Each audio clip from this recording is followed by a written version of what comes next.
ETF index mutual funds నేర్చుకుని stock మార్కెట్లో రాణించాలనుకుంటున్నారా? వెంటనే ఈ నెంబర్కి కాల్ చేయండి.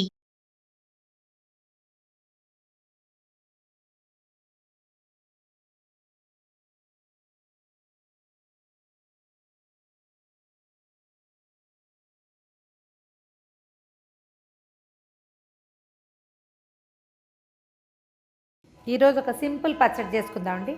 ట్రెడిషనల్ పచ్చడి.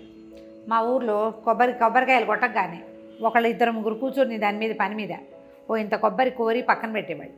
కోరేసిన కొబ్బరితోటి పచ్చడి ఎంత బాగుంటుందో, భలే మృదువుగా వస్తుంది. తర్వాత ఏముంది, రోట్లో తాలింపు వేసుకుని మూకుడులో తాలింపు వేయటం, దాన్ని తీసుకెళ్ళి రోట్లో వేయటం, అది రుబ్బేయటం. ఈ కోరిన దాన్ని అందులో వేసి 2 సార్లు తిప్పితే చాలు, ఈవెన్గా కలిసిపోయేది.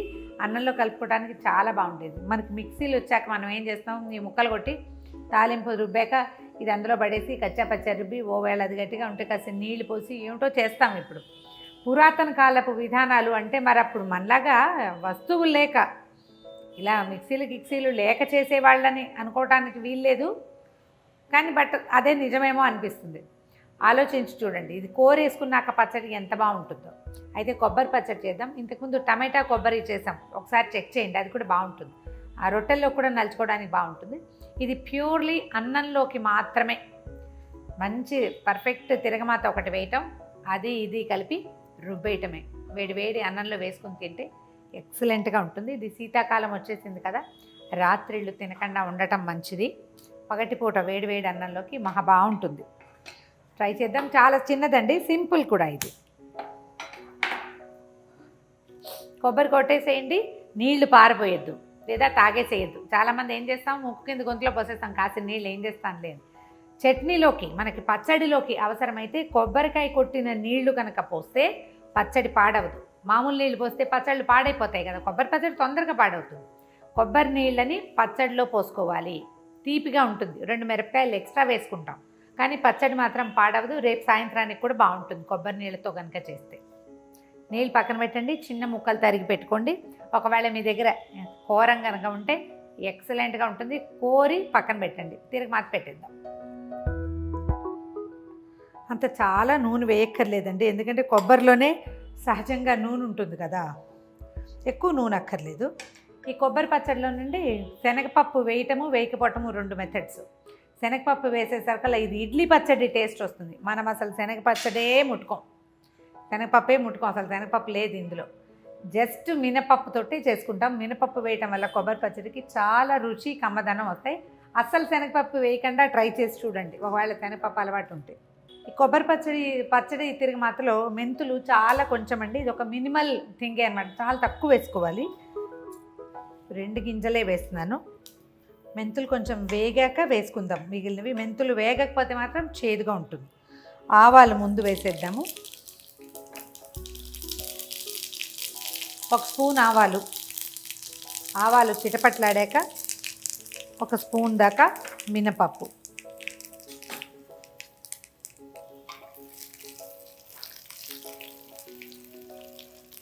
మినపప్పు వేగుతూ ఉండగానే ఎండుమిర్చి వేసేద్దాము.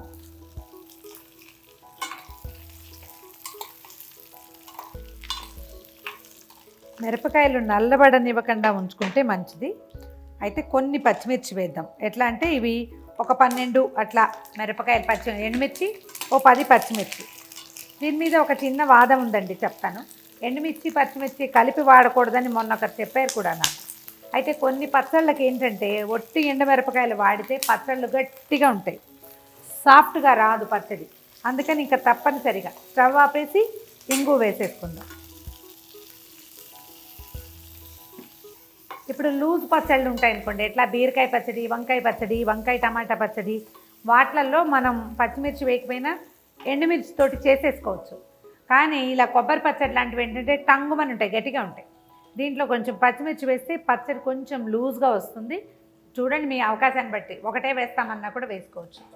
పోపు వేగిపోయింది, దీన్ని ఒక మిక్సీ జార్లోకి ట్రాన్స్ఫర్ చేసేద్దాము.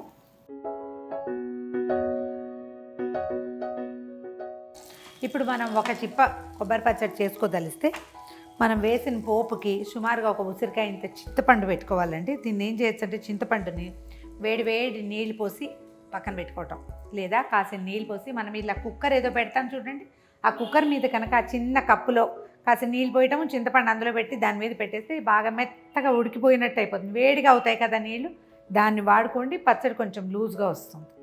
మీకు చూపించడానికి నేను చెప్తున్నాను. ఇది ఒక ఉసిరికాయ అంత చింతపండు సరిపోతుంది. ఓకే, చింతపండు తడిసిన చింతపండు ఉంది, అది వేసేద్దాము. ఇవి మొత్తం గ్రైండ్ చేసేయటము, ఇందులో కొబ్బరి ముక్కలు వేయటము, ఉప్పు సరిపడా వేసుకోవటము, గ్రైండ్ చేసేయటము. మిక్సీలో వేసేసాము పచ్చడి. చూడండి, ఇది మనకి ఇంకొంచెం లూజ్గా కావాలంటే కాస్త హాట్ వాటర్ వేసుకుంటే పచ్చడి నిలవ ఉంటుంది. చన్నీళ్ళు కనుక వేసామంటే పలచబడిపోతుంది, కానీ సాయంత్రానికి వాసన తేడా వచ్చేస్తుంది. బాగా వేడి నీళ్ళు, మరిగించిన వేడి నీళ్ళు కనుక పోస్తే పచ్చడి పాడవదు. నేను మొదట చెప్పిన టిప్ జ్ఞాపకం పెట్టుకోండి. ఎప్పుడు కూడా కొబ్బరి పచ్చడిలో కొబ్బరికాయ నీళ్ళే పోసుకోవాలి, అప్పుడే పచ్చడి చాలా బాగుంటుంది, ఎక్కువ పూటలు నిలవ ఉంటుంది. దీని మీద ఒక చిన్న తిరగమాత వేసుకుని ఒక అందంగా కనపడేలాగా చేసుకోవచ్చు. పైన పోపు వేయటం అనేది ఒక ప్రాక్టీస్. కొంతమంది వేస్తారు, కొంతమంది వేరు. ఇదే మ్యాండేటరీ కాదు, ఎందుకంటే మనం పోపును రుబ్బేసాం కదా. కావాలనుకుంటే వేసుకోవచ్చు. ఒక స్పూన్ నూనె ఇద్దాము. ఇందులో వెల్లుల్లిపాయలు వేసుకోవటం ఒక ఛాయిస్ అండి. మీకు వెల్లుల్లి ఛాయిస్ ఉంటే తాలింపులో వేసుకోండి. పచ్చి వెల్లుల్లిపాయలు కొబ్బరిలో వేసి రుబ్బితే అదే తేనె పోస్తూ ఉంటుంది. ఆసక్తి ఉన్న వాళ్ళు వేసుకోవచ్చు. జనరల్గా వేయకపోయినా కూడా ఈ పచ్చడి బాగుంటుంది. ఆవాలు వేద్దాము. ఇవి చిటపటలాడంగానే మినపప్పు, కొంచెం ఒక చిన్న ఎండుమిర్చి, కరివేపాకు, ఇంగువ వేసేసి పోపు దాని మీద వేసేస్తే సరిపోతుంది. గుమగుమలాడే సింపుల్ కొబ్బరి పచ్చడి రెసిపీ రెడీ అండి. ట్రై చేసి చూడండి. వెల్లుల్లిపాయలు కావాలంటే మాత్రం వేసుకోండి. అన్నంలోకి చాలా చాలా చాలా బాగుంటుంది. ట్రై చేసి చూడండి.